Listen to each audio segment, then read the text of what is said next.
Well, for back-to-back week wins for Adam Scott, it doesn't take long to figure out why he's playing so well.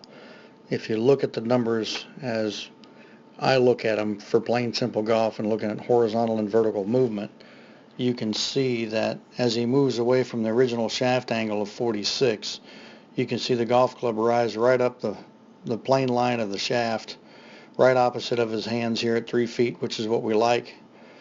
And then you can see the shaft stay parallel to that line as it moves up, and it begins to go up to the top of the swing. The only thing I would say, which would make him an even straighter driver and more consistent driver of the ball, is at the top of the swing. I'd love to see that driver stop about right here so it stays relative to the forearm more parallel to the plane line.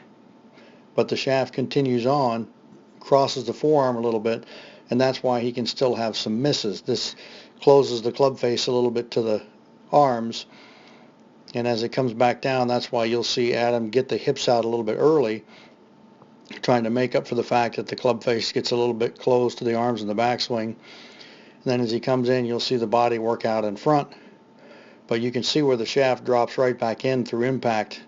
You know, it's a little bit out from the original line, but very much parallel to what's going on here.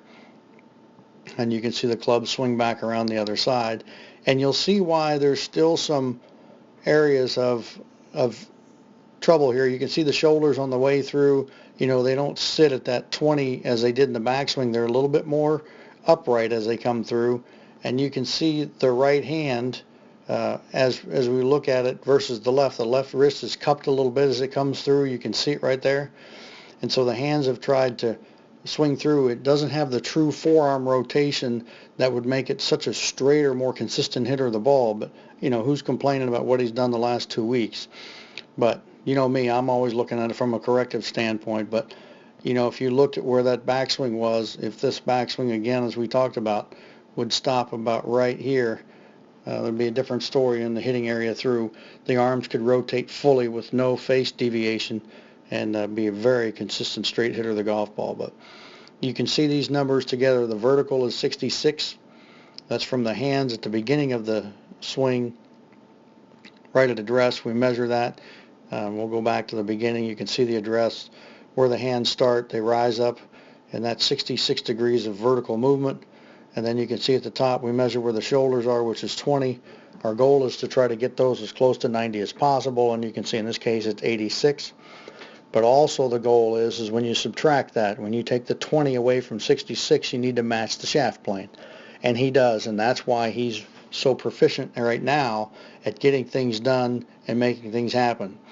For me, could it be a little bit better to make him a straighter, more consistent hitter of the ball? Absolutely.